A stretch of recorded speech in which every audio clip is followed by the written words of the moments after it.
Witajcie kochani, z tej strony wasza różowa landryna i dzisiaj chciałabym zaprosić was na nieco inny odcinek, a będzie to odcinek Storytel. W tym odcinku chciałabym opowiedzieć wam o dramie, która przydarzyła nam się jako cabin crew i wspomniałam o tej dramie w moim wideo z negatywami pracy jako cabin crew. Także rozsiądźcie się wygodnie i zapraszam do posłuchania.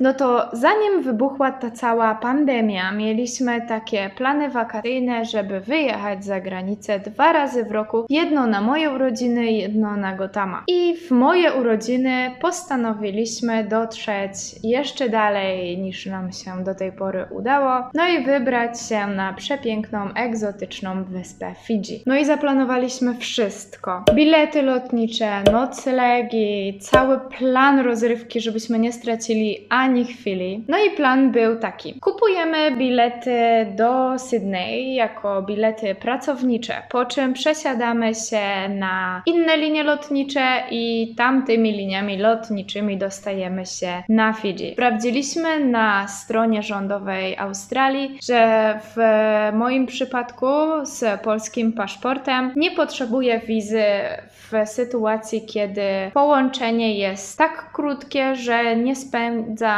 bodajże więcej niż 1 godziny na lotnisku. No i super, założyliśmy, że skoro to strona rządowa, no to powinno być spoko, więc przystąpiliśmy do pakowania i płacenia zaliczki za hotel. No i w dzień wyjazdu poleciliśmy podekscytowani na lotnisko, żeby spędzić kilka ciężkich godzin przy ladzie odpraw. No i oczywiście nie będzie to zaskoczeniem, że jakby ta ekscytacja, jaką mieliśmy w związku z wymarzonymi wakacjami, zaczęła powoli spadać i zaczął zastępywać ją narastający stres. No i wyglądało to mniej więcej tak, że pani po wykonaniu kilku telefonów usłyszała od osoby po drugiej stronie, że absolutnie nie ma możliwości, że ja bez wizy wsiądę na pokład samolotu.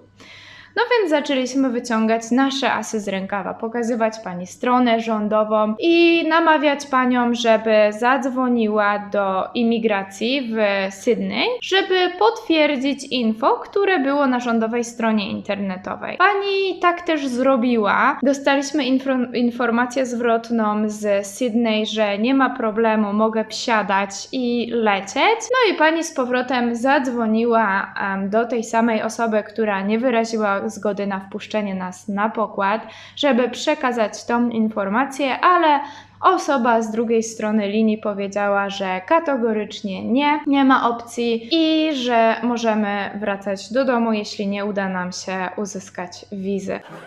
Czarnym długopisem? A co? Nie może być?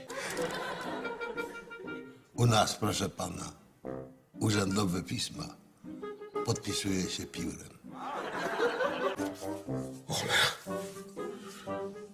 Zapomniałem pióra.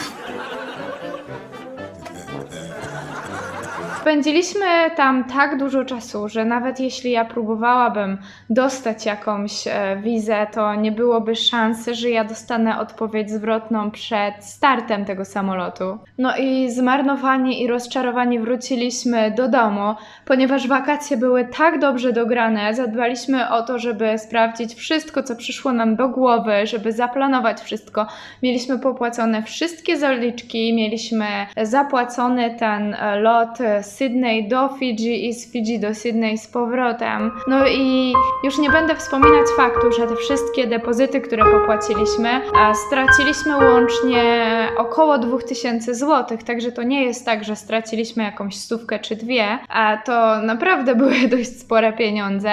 Na początku bardzo bolały, teraz nie bolą, no bo wiadomo, że kasa to rzecz ulotna, bardziej boli cały czas sam fakt doświadczenia i tego uczucia związanych rąk, bo naprawdę nie mogliśmy nic zrobić i to jest minus, o którym mówiłam, że jeśli coś się wydarzy, to jako pracownicy nie jesteście uprawnieni do żadnych roszczeń wobec własnej firmy. Także jeśli firma postanowiła zrujnować wam wakacje, nie wpuścić was na pokład samolotu, no to jako normalna osoba może jeszcze moglibyście żądać odszkodowania, a jako pracownik, no to buzia zapięta i nie ma co to w ogóle próbować. Postanowiliśmy ostatecznie, że nie pozwolimy jakiemuś ziomkowi za biurkiem zepsuć naszych wakacji i postanowiliśmy nie rozpakowywać pod żadnym pozorem walizek. Zamiast tego nalaliśmy sobie lampkę wina i zaczęliśmy planować alternatywę. No i już następnego ranka zasuwaliśmy z naszymi walizeczkami na lotnisko, żeby odbyć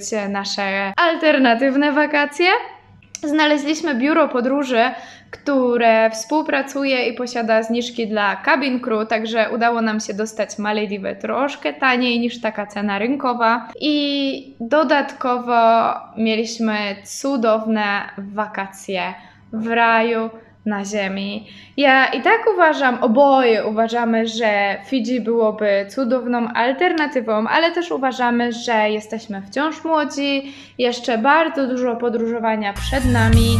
Ta sytuacja kiedyś się skończy i na pewno polecimy, a nie żałujemy, że postanowiliśmy się nie poddawać i wziąć byka, chwycić byka za rogi? Chyba tak to szło, chwycić byka za rogi.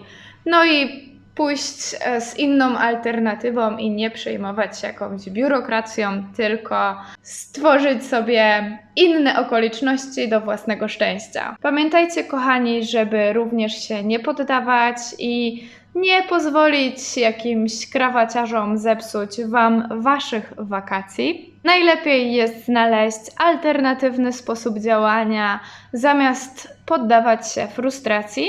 No i jeśli podobało Wam się wideo, to koniecznie dajcie mi znać w komentarzu, czy chcielibyście usłyszeć więcej takich historii z życia wziętych i koniecznie dajcie mi znać, jak tam Wasze podróże wyglądały, czy mieliście do czynienia z jakimiś trudnościami, no i koniecznie podzielcie się ze sposobem, w jaki z tym sobie poradziliście. Koniecznie pamiętajcie o pomocy w budowaniu zasięgów, czyli komentarzy, lajki i suby. No i ja zobaczę się z Wami następnym razem w przyszłym tygodniu. Do zobaczenia, pa pa!